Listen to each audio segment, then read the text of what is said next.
21వ అధ్యాయము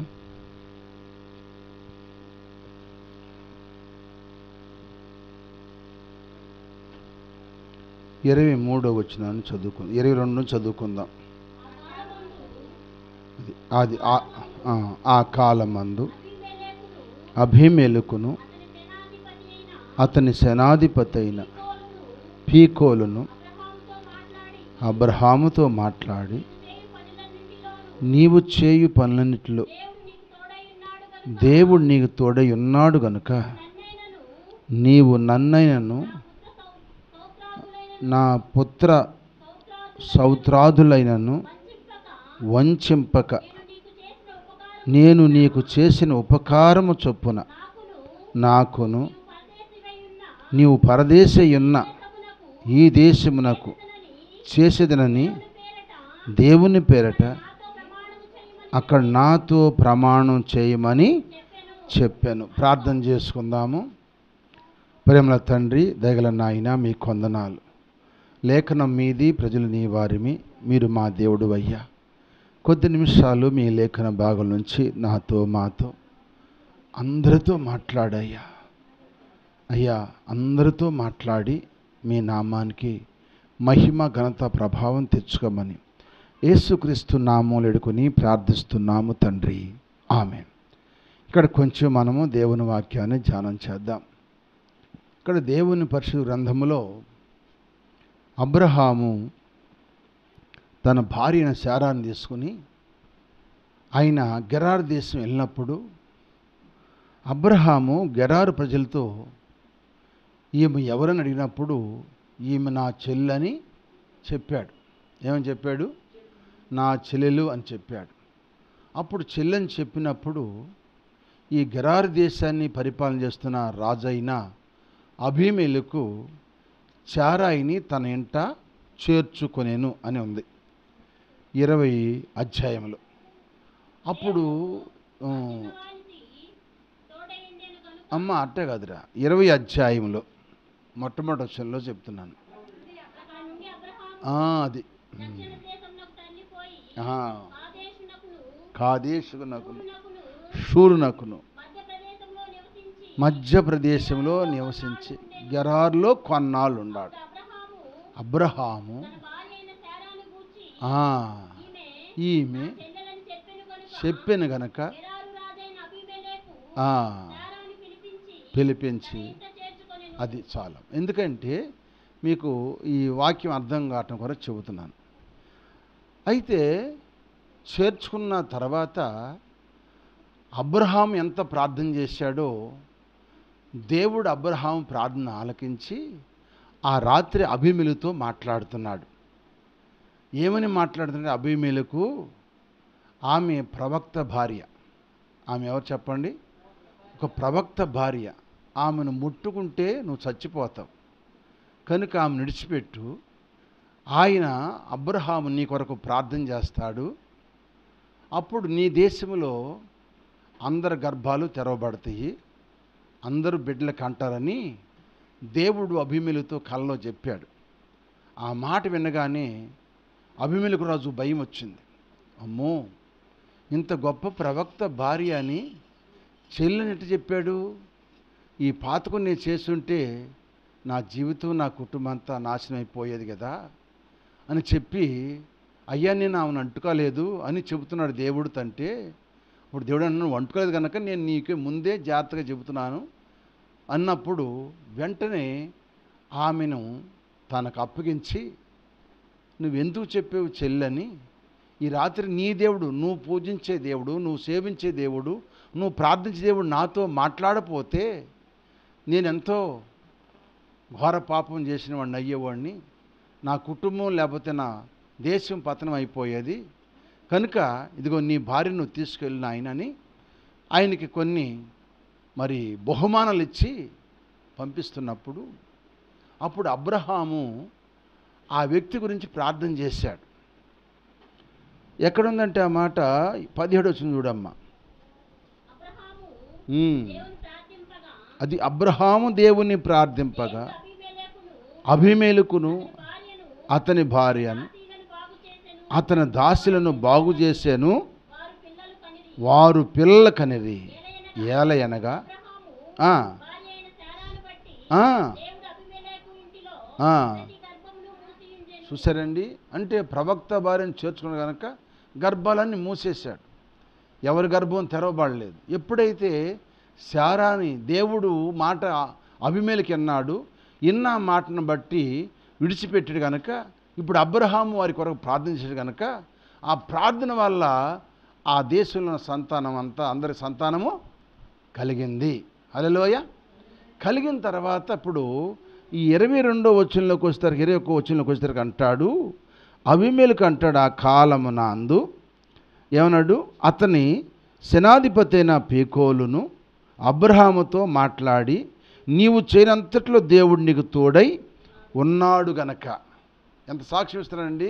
ఎవరు ఒక అబీమెలెకు అనే అన్యుడు రాజు తన సేనాధిపతి ఇద్దరు కూడా అబ్రహాముతో అంటున్నారు, అయ్యా నువ్వు చేసేదంతట్లో కూడా దేవుడు నీకు తోడై ఉన్నాడు. అంటే అబ్రహాము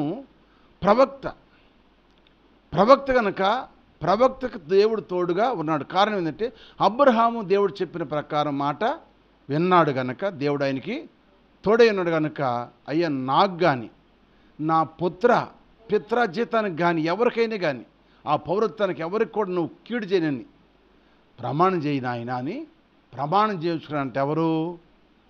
అబీమెలెకు రాజు. ఎవరి దగ్గర? అబ్రహాము దగ్గర. ఏం చెప్తున్నాడు? ఉంది కదా అక్కడ 23వ వచనం ఉంది కదా, పుత్ర పౌత్రాదులైనను వంచింపకంటే అది నీవు చేసిన ఉపకారం చొప్పున ఈ దేశం అంది ప్రమాణం చేయను ఆయన, ఇక నా జోలికి కానీ నా బిడ్డల జోలికి కానీ నా దేశం జోలికి నువ్వు నువ్వు ప్రమాణం. ఎందుకంటే నేను నీకు మేలు చేశాను. ఏం చేశానంట? నేను నీ భార్యను అంటుకోలేదు, నీకు కావాల్సిన నేను ఎక్కువే ఇచ్చాను కనుక నేను నీకు మేలు చేసే కనుక నువ్వు నాకు మాత్రం కీడు చేయొద్దు. నాకే కాదు, నా పిల్లలు కాదు, నా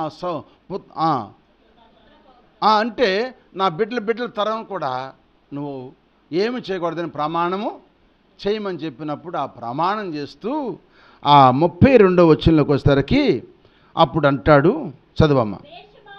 బెర్షెబాలో ఇలా అలాగున ఒక నిబంధన చేసుకుని తరువాత అబీమెలెకు లేచి తన సేనాధిపతి అయిన తిరిగి వెళ్ళెను. అబ్రహాము పిచ్చుల వృక్షము నాటి అక్కడ నిత్యదేవుడైన యెహోవా పేరట ప్రార్థన చేసెను. హల్లెలూయా. అంటే ఇప్పుడు మీకు చెప్పేది ఏంటంటే పిచ్చుల వృక్షాన్ని గురించి. పిచ్చుల వృక్షము ఎక్కడ నాటాడు?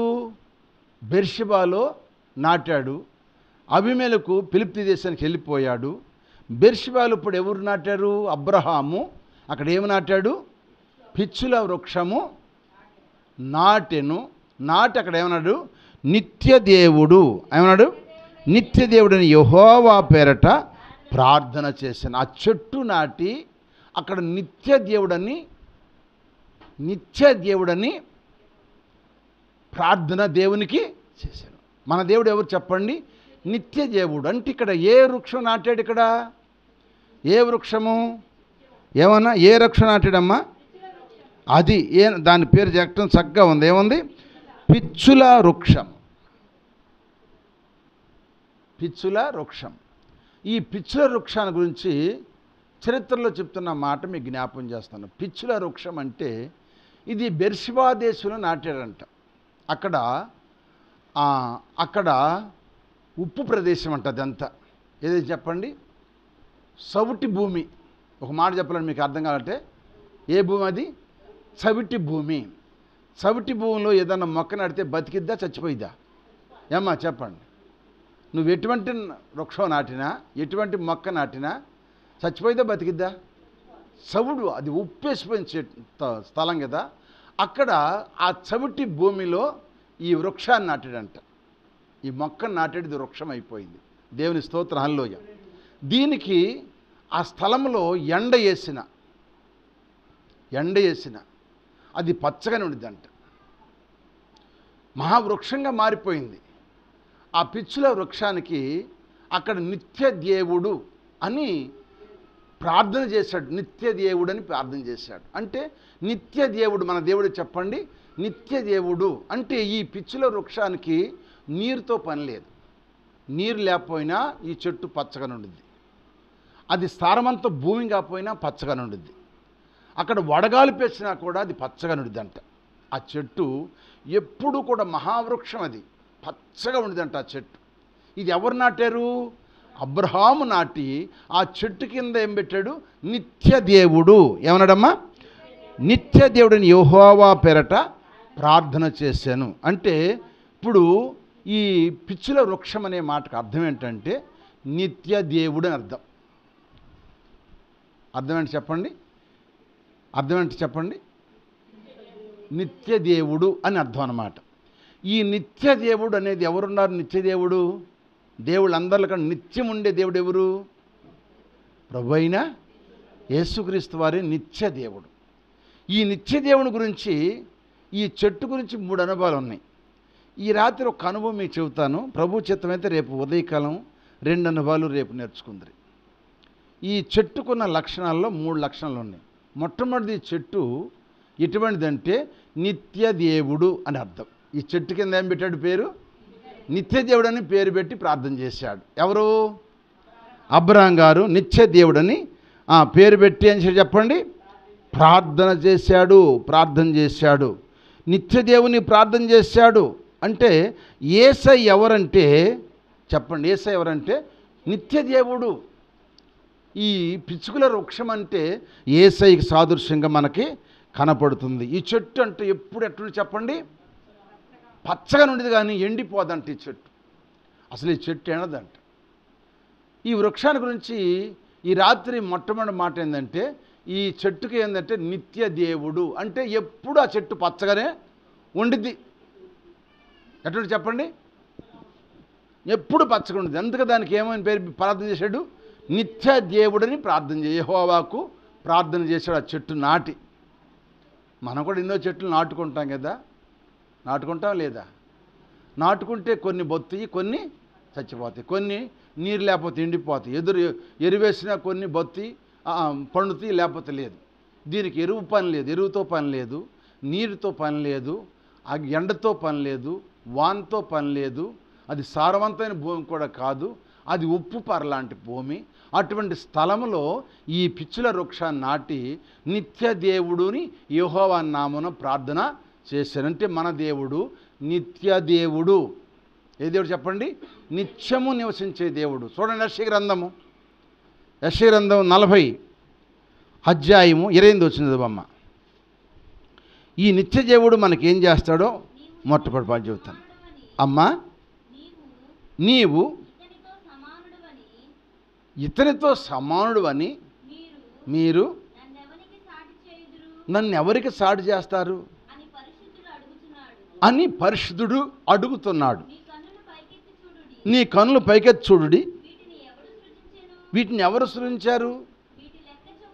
వీటి లెక్క చొప్పున వీటి సమూహములను వీటన్నిటికీ పేర్లు పెట్టి పిలిచివాడే కదా. తన అధిక శక్తి చేతను, తన కలిగిన బలాతిశయం చేతను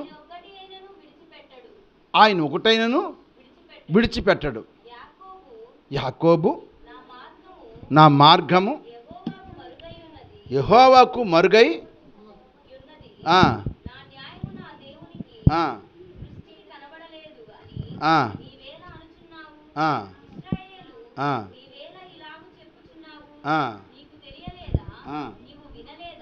ఏం చదువుతున్నారా అన్న?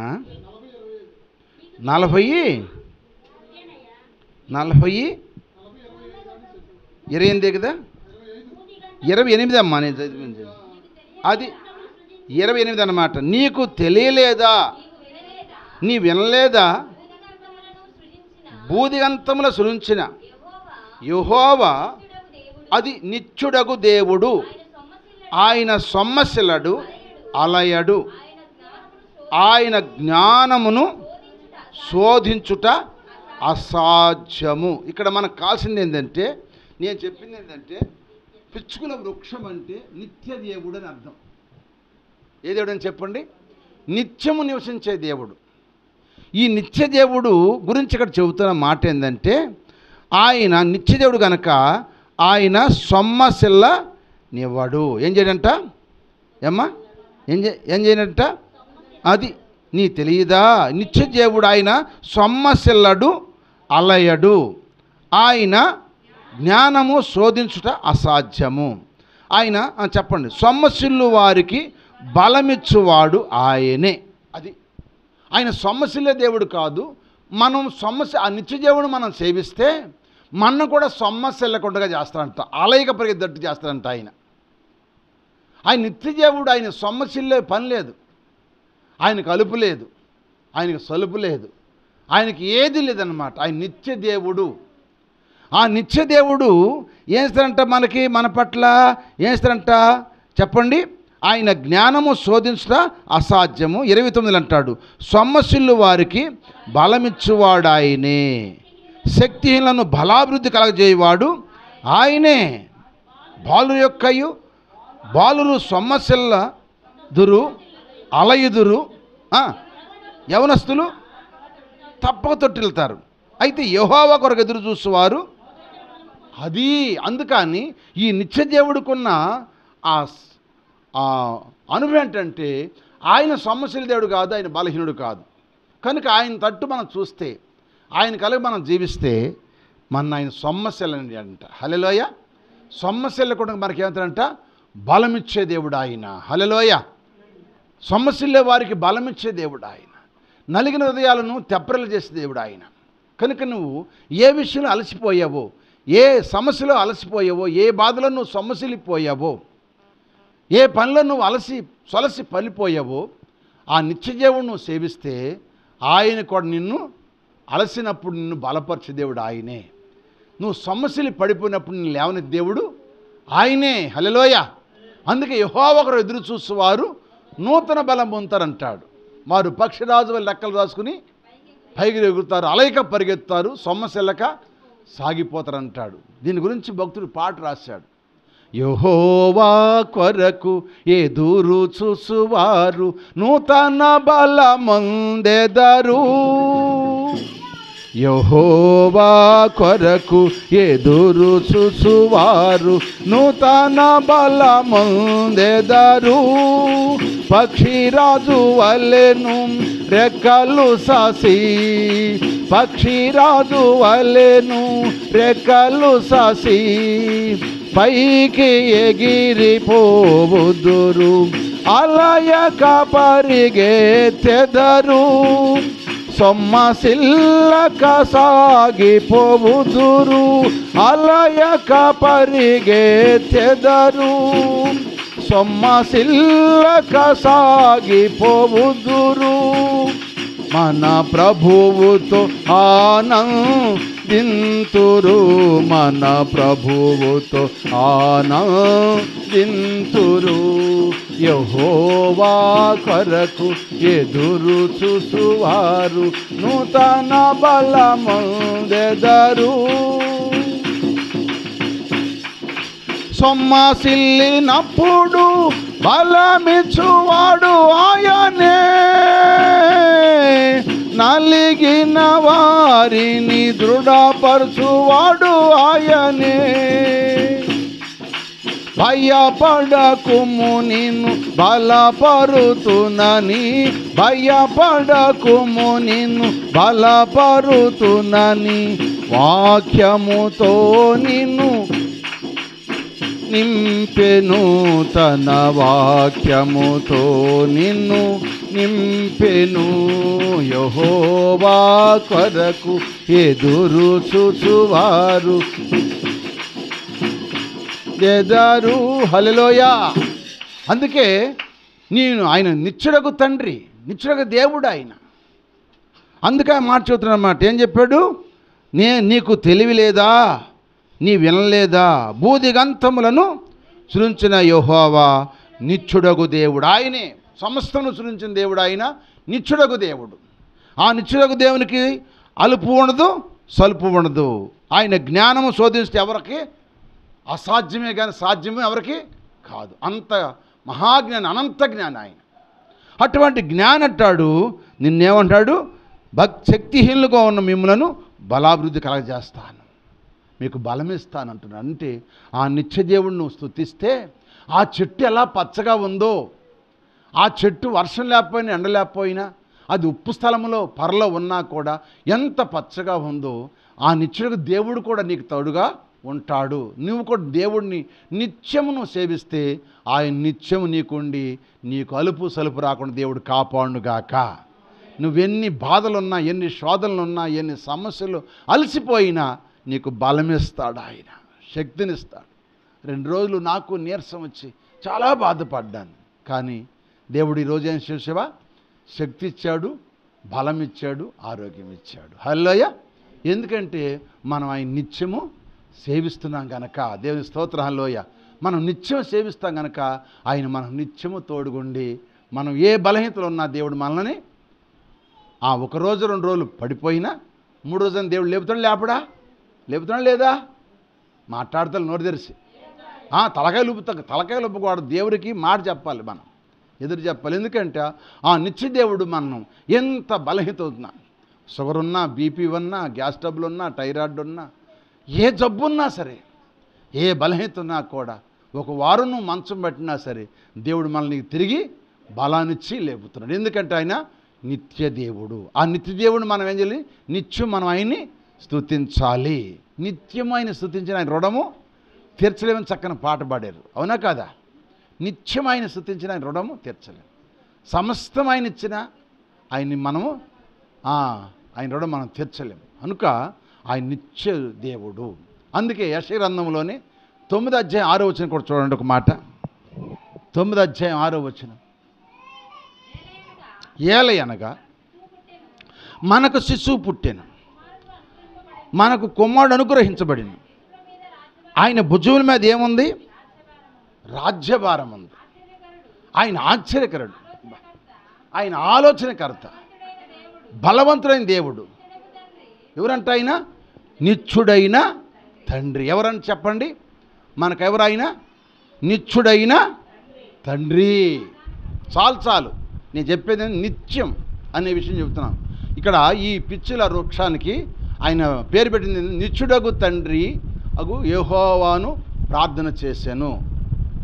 నిత్యుడగు దేవునికి యెహోవా నామమున ప్రార్థన చేశాను. కనుక ఇప్పుడు ఆయన ఎవరు చెప్పండి? ఒకటి నిత్యుడైన దేవుడు, 2 నిత్యుడైన తండ్రి. ఒకటి నిత్యుడైన దేవుడు, గుర్తుపెట్టుకోండి.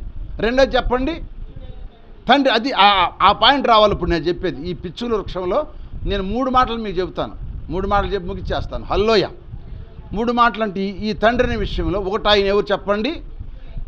మొట్టమొదటి ఏమని పెట్టాడు అబ్రాం గారు? నిత్య దేవుడైన యెహోవా నామమున ప్రార్థన. నిత్య దేవుడు ఒకటి. 2వది నిత్య అంటే 2 మాటల దగ్గర నిత్య దేవుడు, ఆయన సొమ్మశిల్లుడు, అలయుడు. అది మొట్టమొదటి మాట, కరెక్టే కదా? 2వది నిత్యుడగు తండ్రి. ఆ తండ్రి తన బిడ్డని ఎన్నాళ్ళు ఎత్తుకుంటామమ్మా? మీ బిడ్డని ఎన్నాళ్ళు ఎత్తుకుంటారు? యారా శైలజమ్మ, నీ కొడుకుని ఎన్నాళ్ళు ఎత్తుకుంటావు? ఎన్నేళ్ళు ఇప్పుడు అడిగి? 4 ఏళ్ళు ఎత్తుకుంటావా? 5 ఏళ్ళు ఎత్తుకుంటావు? 10 ఏళ్ళు ఎత్తుకుంటావా? 10 సంవత్సరాలు ఎత్తుకుంటావా? ఎత్తుకోలేం. మా ఎత్తుకుంటే ఇప్పుడు అమ్మాయి 4 ఏళ్ళు మట్టి ఎత్తుకుంటుంది.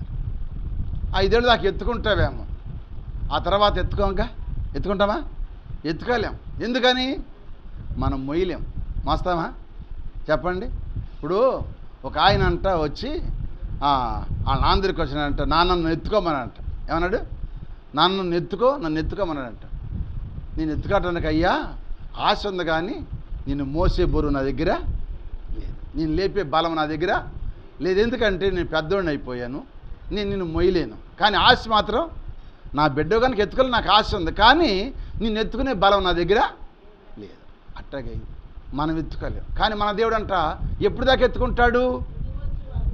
ఎక్కడుంది ఆ మాట? చూడండి, యెషయా గ్రంథము చూడండి, చక్కని మాట. 46వ అధ్యాయము 4వ వచనం చూడండి. ఆయన ఎప్పుడు దాకా ఎత్తుకుంటాడు మన చూడండి. అబ్బా, ముదిమొచ్చు వరకు, ముదిమొచ్చు వరకు నిన్ను ఎత్తుకొని, మళ్ళీ రా, నిన్ను ముజ్జుమొచ్చు వరకు నిన్ను ఎత్తుకొని వాడును నేనే. తల వెంట్రుకలు మెరిసిన వరకు ఎత్తుకునేవాడు నేనే. నేను చేసి ఉన్నాను. గట్టి చక్కగా చదవండి. ఏంది తచ్చట్లాడతారు? చంకనెత్తుకుని. ఆమేన్. ఆయన ఎవరు? నిత్యదేవుడు, నిత్యుడకు తండ్రి. ఒకటి నిత్యుడు తగిన దేవుడు, ఆయన నిత్యం ఉండే దేవుడు. నీకు అలుపు వచ్చినా సొలుపు వచ్చినా నేను లేవని దేవుడు. రెండోది ఆయన నిత్యుడకు తండ్రి. ఆ తండ్రి నిన్ను ఇప్పుడు నీ 74 73 ఇప్పుడు ఎత్తుకున్నాడు లేదా? ఆయన ఎవరు ఎత్తుకుంటున్నారు? ఏసే ఎత్తుకున్నాడు. అందుకన్నాడు, నేను ముదిమొచ్చు వరకు మిమ్మలను ఎత్తుకుని వాడు నేనే. మీ తల వెంట్రుకలు మెరిసినా నేను ఎత్తుకునేవాడిని. సంకనెత్తుకుని, ఎక్కడంటే ఎత్తుకునేది ఎక్కడ? సంకన పెట్టుకుని నేను రక్షించువాడును. ఎంత గొప్పదేవుడు! ఎవరు పలుకుతారండి ఆ మాట? ఈరోజు మన ఎవరు ఎత్తుకపోయినా, ఏమండి, మన ఎవరు చూడపోయినా ఆయన మన సంకనెత్తుకుని చెప్పండి రక్షిస్తున్నాడు. సంకన పెట్టుకుని రక్షిస్తాను. పడిపోయాను, అయిపోయింది నా పని, ఈయన చచ్చిపోతాను, నేను చూడలేదు అను మనం ఏడుస్తుంటే, ఆ నిత్యుడైన తండ్రి అంట మన సంకనేసుకుని ఏం చెప్పండి రక్షించువాడు ఆయన. ఎవరు రక్షిస్తారు? ఎంత గొప్ప దేవుడు అండి, ఎంత గొప్ప దేవుడు అండి. ఎవరు ఎత్తుకుంటారండి మనని? ఆయన ఎత్తుకుంటున్నాడు. ఆయన మనని ఎత్తుకుంటున్నాడు. తల్లిలా లాలించును, తండ్రిలా ప్రేమించును. తల్లిలా లాలించును, తండ్రిలా ప్రేమించును. ముదిమి వచ్చు వరకు ఎత్తుకొని ముద్దాడును, చంకనెత్తుకొని కాపాడును. యేసయ్యా తల్లిలా లాలించును, తండ్రిలా ప్రేమించును. తల్లిలా లాలించును, తండ్రిలా ప్రేమించును. తల్లి అయినా మరుచునేమో నేను నిన్ను మరువను, చూడుము నా అరచేతులతో నిన్ను చెక్కియున్నాను. తల్లి అయినా మరుచునేమో నేను నిన్ను మరువను, చూడుము నా అరచేతులలో నిన్ను చెక్కియున్నాను. నిన్ను కాపాడువాడు కునకడు నిదురపోడు అని చెప్పి వాగ్దానం చేసిన యేసయ్యా తల్లిలా లాలించును, తండ్రిలా ప్రేమించును. తల్లిలా లాలించును, తండ్రిలా ప్రేమించును. ముదిమి వచ్చు వరకు ఎత్తుకొని ముద్దాడును, సంకనెత్తుకొని కాపాడును. యేసయ్యా తల్లిలా లాలించును, తండ్రిలా ప్రేమించును. హల్లెలూయా. మన దేవుడు ఎవరు చెప్పండి? నిత్యుడగు తండ్రి. ఈ తండ్రి మర్చిపోయినా, ఈ తల్లి మర్చిపోయినా ఆయన మర్చిపోయే దేవుడు కాదు. ఆయన ఈ తల్లి ఈ తండ్రి 4 ఏళ్ళు 5 ఏళ్ళు మాత్రమేమో, అంత తర్వాత మనం మోసేవాళ్ళు కాదు. ఆ తండ్రి చెప్పండి, ఆ తండ్రి చెప్పండి ముదిమొచ్చు వరకు నీ తల వెంట్రుకలు మెరిసిపోయి నువ్వు శాంతం పడిపోయే వరకు కూడా నిన్ను చంకనెత్తుకుని నిన్ను రక్షించే దేవుడు తండ్రి ఆయన. అందుకే ఈ పిచ్చుకల వృక్షాన్ని అబ్రహాం అక్కడ నాటాడు. ఎందుకంటే అభిమేలకు ప్రమాణం చేశాడు. ఎందుకంటే అబ్రహాముతో అంటాడు, ఎవరు? అభిమేలకు అంటాడు, సేనాధిపతి అంటారు, ఇద్దరు అంటారు, నువ్వు చేయి పనులంట్లో నీ దేవుడు నీకు తోడై ఉన్నాడు కనుక నేను నీకు మేలు చేస్తే కనుక నాకు కానీ నా పితరులకు కానీ నా పుత్రులకు కానీ నా పుత్రులకు కానీ నువ్వు ఏ కీడు చేయొద్దని ప్రమాణము చేయించుకున్నాడు. దేవునికి మహిమ కలుగుగాక. అర్థమేడు సార్ స్తోత్రం చెప్పండి. ఒకటి ఆయన నిత్య దేవుడు, రెండవది నిత్యుడగు తండ్రి. ఇప్పుడు ఆ తండ్రిని మనం ఏం చేయాలి? ఆయన నిత్య దేవుడు, నిత్యము తండ్రి అయిన అంటే ఆ తండ్రి నిన్ను ఎప్పుడు దాకా ఎత్తుకుంటున్నాడు? అది నువ్వు గుర్తుపెట్టుకోవాలి. నీ బాధల్లో, నీ కష్టాలు నువ్వు నడలేకపోయిన స్థితిలో, నిన్నెవరు లేపలేని స్థితిలో, నిన్నెవరు తీసుకెళ్ళలేని స్థితిలో ఆయన ఎత్తుకుని నిన్ను మోస్తున్నాడు. ఎంత చెప్పండి? మోస్తున్నాం. ఇప్పుడు ఏం చేయాలి? ఆయన నిత్యం మనం పూజించాలి. స్తోత్రం చెప్పండి. ఆయన మనం ఏం చేయాలి చెప్పండి? నిత్యము పూజించాలి. చూడండి, ఒక మాట మీకు జ్ఞాపకం చేస్తుంది. దాని గ్రంథంలో ఒక అన్యుడు సాక్ష్యం ఇస్తున్నాడు. ఏమని సాక్ష్యం అని మీకు చెప్తాను. దాని గ్రంథం 6వ అధ్యాయం చూడమ్మా, 6వ అధ్యాయం 20వ వచనం. దాని గ్రంథము 6వ అధ్యాయం 20వ వచనం. అమ్మా, అతడు గుహ దగ్గర రాగానే, చూడండి ఒక్కళ్ళు చెప్పండి, దుఃఖ స్వరముతో దానియేలుని పిలిచి, జీవముల దేవుని సేవకుడు అయిన దానియేలు, అబ్బా, నిత్యము నీవు సేవిస్తున్న నీ దేవుడు నిన్ను రక్షించెనా. ఏమన్నాడండి? ఎవరైనా? దర్యావేషరాజు. దర్యావేషరాజు ఎవరిని అంటున్నాడు? దానియేలు పిలుస్తున్నాడు. గుహలో ఉన్నాడు దానియేలు. తెల్లవారుపాటికి వచ్చేసాడు. ఆ తెల్లవారులు ఆ దర్యావేషరాజు కంటే నిద్ర పట్టలేదంట. ఆ రాత్రి అంతా వాద్యాలు వాంచలేదు. ఆ రాత్రి ఆయన మత్తుపానం తాగలేదు. ఆ రాత్రి భోజనం చేయలేదు. ఆ రాత్రి అంతా ఉపవాసం ఉన్నాడు. ఏ ఉపవాసం? భోజనం ఉపవాసం, నిద్ర ఉపవాసం, రెండు మానేసి తెల్లవారు గట్ట వరకంట అట్లాగుండి గుహ దగ్గరికి వచ్చి దుఃఖ స్వరముతో అంటున్నాడంట. దుఃఖ స్వరముతో ఏమంటున్నాడు చెప్పండి? నీవు అనుదినము సేవిస్తున్నా, నీవు నిత్యము సేవిస్తున్నావే. ఇప్పుడు నిత్యము సేవించింది ఎవరంటే దానియేలు. ఏ శాసనం భయపడలేదండి. రాజు శాసనం భయపడ్డా? రాజుని తప్ప ఎవరిని పూజించకూడదు 30 దినాలు. పూజించారంటే వాళ్ళని తీసుకెళ్ళి చెప్పండి సింహాల గుహలో వేస్తాం అని జారీ జరిగింది. రాజముద్రకి ఇచ్చాడు. ఆ రాజముద్ర తీసుకుని 107 స్థానాల్లో జరిగింది. అయితే అందరూ భయపడి రాజునే పూజించారు, కానీ దానియేలు పూజించాడా? భయపడలేదు. సావుకు భయపడలేదు, రాజుకు భయపడలేదు, మరణాన్ని భయపడలేదు, కానీ నిత్యము సేవిస్తున్నాడు. దినమునకు 3 మోకాళ్ళు పోని తన ఇంటికి ఇటుకలు యెరూషలేము తట్టు తెరిచి ఏం చేస్తున్నాడు చెప్పండి? మోకాళ్ళుని ప్రార్థన చేస్తుంట దేవునితో బతిలాడుకుంటున్నాడంట. చూసావండి, నిత్యము ఆయన్ని సేవించాడు. ఎవరు చెప్పండి? దానియేలు. అందుకే నిత్యము పూజించాడు కనుక, నిత్యము ప్రార్థించాడు కనుక దానియేలు సింహాలేమీ చేయలేదు. ఎప్పుడు అంటాడు? కింద అంటాడు. 20 వచ్చిన తర్వాత కింద ఏమంటాడు? రాజుని అంటాడు దానియేలు. 21 వచ్చిన అంటాడు రాజా. అందుకు దానియేలు, రాజు చిరకాలము జీవించుదుగాక, నేను నా దేవుని దృష్టికి నిర్దోషిని కనబడితే గనుక ఆయన నన్ను తన దూతను పంపించి సింహములు నాకు ఏ హానియు చేయక వాటి నోళ్ళు. అబ్బా, చెప్పండి, ఎవరు పంపించారంట? నువ్వు నిత్యం ప్రార్థన చేస్తే సైతాన్ నిన్నేం చేయలేదు. సైతాన్ నిన్నేం చేయలేదు. నిత్యం నువ్వు ప్రార్థన చేయి, సైతాన్ నిన్నేమీ చేయలేదు. ఎందుకంటావా? దేవుని దూత నీకు కాపుదల ఉంటుంది. హల్లోయ. రాజు చెబుతున్నాడు. రాజు ఏమంటున్నాడు?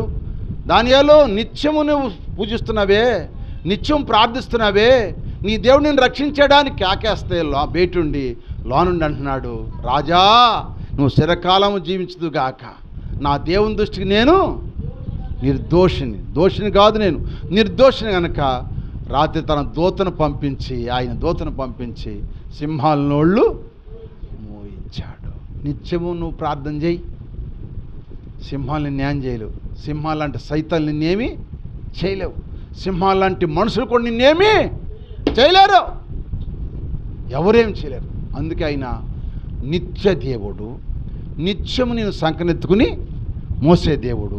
ఆ దేవుణ్ణి నువ్వు నిత్యము నువ్వు ప్రార్థన చేస్తే ఆ దేవుణ్ణి తోడుగా ఉండును గాక. హల్లెలూయా చెప్పండి, గట్టిగా చెప్పండి హల్లెలూయా. అర్థమైంది మీకు? ఈ పిచ్చుకల వృక్షంలో ఒక మాట చెబుతున్నాను, ఇంకా 2 అనుభవాలు ఉన్నాయి. దేవుని సన్నిధిలో రేపు ప్రభు చిత్తం అయితే మీరు పెదలకాడ రండి, పెదలకాడ సబ్జెక్ట్ 1 గంట సేపు మాట్లాడుకుందాం. హల్లెలూయా. కనుక ఈ నిత్య దేవుడు అని ఆ యెహోవా నామమున ప్రార్థన చేశాడు పిచ్చుల వృక్షం పెట్టి. ఎవరు? అబ్రహాం. ఇప్పుడు అబ్రహాము లేనోడా ఉండోడా? దేవుని పిలుపు మునుపు అబ్రహాము గొప్ప ధనవంతుడంట. ఆయనకి 90 కోట్ల ఆస్తి ఉందంట అబ్రహామునకు. ఎవరి పిలక ముందు? దేవుడు పిలక మునుపు 90 కోట్ల రూపాయల ఆస్తి ఉందంట. ఆ రోజులు పెద్ద భవంతు ఉందంట ఆయనకి. అంత భవంతులో ఉన్న అబ్రహాము దేవుడేం చెప్పండి, అబ్రహామా నేను పిలుస్తున్నారా, నేను చూపించి చేశాను రా అంటేనట. అబ్రహాం అన్నిడిసి తన భార్యను తన తమ్ముడు కుమారుడిని లోతుని తీసుకుని ఏడకొచ్చాడు చూసేవా? ఆ బర్షిబా దగ్గరికి వచ్చాడంట. దేవునికి మహిమలు కాక. ఉండటానికి ఇల్లు లేదు, తినటానికి ఆహారం లేదు. భవంతుల నుంచి ఆడుకొచ్చి కాపురం పెట్టాడు. తెలుసు అబ్రహాం గారు మొట్టమొదటి కాపురం దేవుడు పిలిచిన తర్వాత ఆయన కాపురం అని పెట్టాడంటే చెట్టు కింద పెట్టాడంట కాపురం. ఆదికాండం 18 అధ్యాయం మొట్టమొదటి చూస్తే, మరియు మమ్రే దగ్గరున్న సింధూర వనములో ఎక్కడ వేసుకున్నాడు? చెట్టు కింద గుడారం వేసుకుని కూర్చుని ఉన్నప్పుడు ఎక్కడ కాపురం చేశాడండి అబ్రహాం గారు? ఏదో వదిలిపెట్టి దేవుడి మాటకి, దేవుని మాటకి ఏదో వదిలిపెట్టాడు. దేవుడు చెప్పిన మాటకి ఏం వదిలిపెట్టాడు? మొట్టమొదట కోట్ల రూపాయల ఆస్తిని వదిలిపెట్టేశాడు, భవంతులు వదిలిపెట్టేశాడు. గొప్ప గొప్ప భవంతులు వదిలిపెట్టేసి దేవుని భయపడి ఆడుకొచ్చాడు. ఇప్పుడు చెట్టు కింద గుడారం వేసుకుని కాపురం చేశాడు. హల్లెలూయా. చెట్టు కింద గుడారం వేసి కాపురం చేశాడు. ఆయన చనిపోయే వరకంట గుడారంలో ఉన్నాడంట, కానీ భవంతులు లేడంట ఆయన. ఎవరు? అబ్రహాం గారు. అపోస్తలుడైన పౌలు గారు హెబ్రీ పత్రికలు రాస్తాడు. దేనికి నిర్మాణకుడో దేనికి శిల్పకారుడో ఆ పునర్గల పట్టణం కొరకంట ఆయన గుడారంలో నివసిస్తా ఆ పునర్గల పట్టణం కొరకు ఎదురు చూశాడంట అబ్రహాం గారు. అంత కోటీశ్వరుడు ఆయన ఎక్కడున్నాడు చెప్పండి? ఆ గుడాలను నివసిస్తే దేనికోసం చూశాడు? ఎదురు పునర్గల పట్టణం కోసం ఎదురు చూశాడంట. కనుక ఆ పిచ్చుకల వృక్షంలో ఒక అనుభవం మీకు చెప్పిన ఏంటంటే, పిచ్చుకల వృక్షానికి అనుభవం ఏంటంటే నిత్య దేవుడు. స్తోత్రం చెప్పండి. ఆ నిత్య దేవుడు నీకు నిత్యం తండ్రిగా ఉండి నిన్ను మోస్తున్నాడు. కనుక నిన్ను మోస్తున్న దేవుడు నువ్వు మోసం చేయకుండా నిత్యము నువ్వు ప్రార్థన చేస్తే సింహాల్లాంటి శత్రులైనా, సింహాల్లాంటి సాతాన్ శక్తులైనా, సింహాల్లాంటి కసాయి మనుషులైనా నిన్నేమి చేయలేరు. వాళ్ళ నోళ్ళని మూపిచ్చేసి నిన్ను ఎత్తుకుని ఆశీర్దిస్తాడు. దేవుని మహిమలును గాక. అర్థమైన సార్ చెప్పండి, స్తోత్రం చెప్పండి. హల్లెలూయా, హల్లెలూయా, హల్లెలూయా. మరి ఆ దేవుడు నువ్వు పూజిస్తావా? నిత్యం నువ్వు ప్రార్థన చేస్తే నీ రోగాలు బాతాయి, నీకు పట్టే దయ్యాలు బాతాయి, నీకున్న సమస్యలు బాతాయి. దేవునికి మహిమలును గాక. అందుకే ఆ చెట్టు మొట్టమొదటి అనుభవం చెప్పండి, పిచ్చుల వృక్షానికి అనుభవం ఏంటంటే నిత్య దేవుడు, నిత్య తండ్రి. ఆ నిత్య తండ్రి నీవు నిత్యము ప్రార్థించాలి. నువ్వు నిత్యం ప్రార్థించే వాళ్ళు చదువుతాను, నిత్యం ప్రార్థిస్తున్నాను వాళ్ళు చేయొద్దండి. నిత్యం ప్రార్థిస్తున్నాము వాళ్ళు దేవుడు దీవించును గాక. నిత్యం ప్రార్థన చేస్తున్నాక దేవుడు నీ పట్లుండి చెప్పండి ఆయన ఎత్తుకుని నిన్ను ఎత్తుకుంటాడు, నిన్ను కాపాడుతాడు, నిన్ను రక్షిస్తాడు, నీ సమస్యలను ప్రభు తీర్చు. అట్టి గొప్ప దేవుడు. అందుకే అబ్రహాము చెప్పినప్పుడు కోట్ల రూపాయల ఆస్తిని వదిలిపెట్టి చెట్టు కింద కాపురం చేస్తా దేవుని కలిగి జీవించాడు. హల్లెలూయా. ఆ చెట్టు కింద కాపురం చేసి జీవించిన ఆ అబ్రహాముని ఇప్పుడు ఆడికి పంపించాడు? గెరార్ దేశం వెళ్తే గెరార్ రాజు అని చెప్పండి. గెరార్ రాజుతో మాట్లాడలేదా? తిండి లేక వెళ్ళాడు గెరార్ దేశం. ఎవరు? అబ్రహాం గారికి భార్యకి తినటానికి ఆహారం లేదు. వెళితే చంపేస్తారని భార్య అని చెబితే చంపి నా భార్య చక్కందని వాళ్ళు వసుపు చేసుకుని చెల్లి అని చెప్పాడు. చెల్లి అని చెప్పిన వదిలిపెట్టాడు. వదిలిపెట్టి తీసుకెళ్ళి అభిమేలకి ఇంట దాచుకున్నాడు. దాచుకుంటే దేవుడు ఏం చేయడు? ఊరుకున్నాడా? ఏయ్ రాజా, ఎవరు తెలుసా? ఆమె ప్రవక్త భార్య, అంటుకున్నావు చచ్చిపోతావు, ఆమె నడిచిపెట్టు, ఆయన ప్రార్థన చేస్తాడు, మీ గర్భాలను తెరబడతాయి, మీ దేశంలో అందరు పిల్లలకి అంటారని చెప్పాడంట. అప్పుడు భయపడి వెంటనే వదిలిపెట్టి ఆయనకి కాల్సన్ని అడకముందు అన్నీ చేశాడంట. అన్నీ చేసి నాయన అబ్రహ్మయ్యా, అయ్యా సేనాధిపతి కూడా అంటారు, ఇద్దరు అంటారు, అబీమెలెకు రాజును అబ్రహాం అంటారు ఇద్దరు. ఎవరు? అబీమెలెకు రాజును సేనాధిపతి అయిన పీతోలు అంటారు. ఏమంటారు చెప్పండి? నువ్వు చేయి పనులింట్లో దేవుడు నీకు కనుక అయ్యా నా కుటుంబం మీద ఏ హాని రాకుండగా, నా వంశం మీదకి, నా గోత్రం మీదకి ఏ హాని రాకుండగా నువ్వు నాకు ప్రమాణము. ఆ ప్రమాణం చేసి ఆ స్థలములో ఆ వృక్షాన్ని, ఆ చెట్టు నాటాడు, ఆ మొక్క నాటిది, అది మహా వృక్షమైపోయింది కనుక అక్కడ నిత్య దేవుడు అని యెహోవా నామమున ప్రార్థన చేశాను. అర్థమైన స్తోత్రం చెప్పి ప్రార్థన చేసుకుందాం. ఆ నిత్య దేవుడే మన ఇంతవరకు పోషిస్తున్నాడు.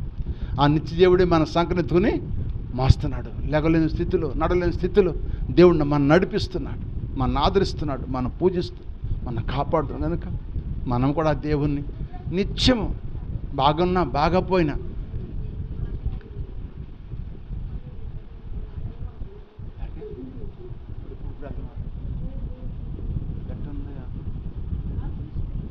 కాదు ప్రార్థన చేద్దాం. అమ్మా మన కైతేపల్లి మరియమ్మ అక్కాయి కొడుకు మనవడు అవుతాడు. అక్కాయి కొడుకు యాక్సిడెంట్ అయ్యి తమ్ముడు కొడుకు అటు అక్కాయి కూతురు బిడ్డ. ఓ పక్కన తమ్ముడు కొడుకు మేనడు అవుతాడు, ఓ పక్కన కూతురు తరపున మనవడు అవుతాడు. అవునా కాదా? అంతే. అందుకని మనవడన్నా మేనడన్నా ఒకటే. కనుక ఆ బిడ్డకి కాలు తీసేశారంట. ఆ బిడ్డకు తగ్గిపోయి తొందరగా క్షేమంగా ఇంటికి వచ్చేటట్టుగా ప్రార్థన చేయండి. అబ్బాయి పేరేంటమ్మా? సరే, ఆ అబ్బాయి కూడా ప్రార్థన చేద్దాం. దేవుని స్తోత్రం. హల్లెలూయా. ఇప్పుడు వాక్యం అర్థమైంది కదా? సుజిన్ ప్రార్థనలో పెట్టండి. వాక్యం అర్థమైందా అవ్వలేదా? మాటలు అర్థమైనా లేదా? ఇప్పుడు ఏం చేయాలి మనం? ఎప్పుడు దాకా? చనిపోయే వరకు చేయాలి. ప్రాణం కాస్తే ఒక నిమిషంలో పోయిద్ది అనుకున్న టైంలో కూడా ప్రార్థన చేయాలంటే దేవుని స్తుతించాలి. ఆయన నిత్యం మనం స్తుతించాలి. నిత్యం చూస్తే ఎంత చెప్పండి? మన బతికిస్తాడా చంపుతాడా? బతికిస్తాడు. కనుక నిత్య దేవుడు అయ్యా, నిత్యుడు తండ్రి అయ్యా, నన్ను ఎవరు ఎత్తుకపోయి నన్ను ఎత్తుకుని మోస్తున్నావయ్యా. నేను నిత్యం నేను స్తుతిస్తానయ్యా. నా కుటుంబ పరిస్థితులు, నా బాధలు, నా బలహీనతలు, నా సమస్యలు, నా ఆందోళన నీ తెలుసయ్యా. ఆ నిత్యుడు దేవుడు కనుక నాయన అబ్రహాము తోడు ఉన్నట్టుగా నాకు కూడా తోడుగుండి నన్ను కాపాడయ్యా, నా కుటుంబాన్ని కాపాడు, నా బిడ్డలను కాపాడమని ప్రార్థన చేద్దాం. అందరూ తల్ల వంచి మోకరించి ప్రార్థన చేయండి అమ్మా, ప్రార్థన చేయండి అయ్యా. ఇటువంటి గొప్ప సందేశాలు వినకుండగా విశ్వాసులు బద్ధకస్తులై బలహీనలై ఇళ్ళకాడ బొబ్బు ఉన్నారు. ఎంత దరిద్రులు అంటాళ్ళు. ప్రార్థన లేఖించండి, ప్రార్థన చేయండి, ప్రార్థన నోరు తెరిచి ప్రార్థన చేయండి. అందరు నోరు తెరిచి ప్రార్థన. ప్రభువా, ఈ రాత్రి మాకు ఒక కొత్త విశేషాన్ని మాకు బోధించేవయ్యా, మాకు నేర్పించేవయ్యా నాయనా. ఆ పిచ్చుల వృక్షం అనే దాన్ని గురించి మాకు తెలియజేస్తూ నువ్వు నిత్య దేవుడు అని యెహోవా నామమున ప్రార్థన చేశాడయ్యా. అబీమెలెకుకి అబ్రహామునకు మధ్యన ప్రమాణమైన చెట్టు ఇది. అబీమెలెకుకి అబ్రహామునకు ప్రమాణం కలిగిన చెట్టు అయ్యా. ఆ చెట్టు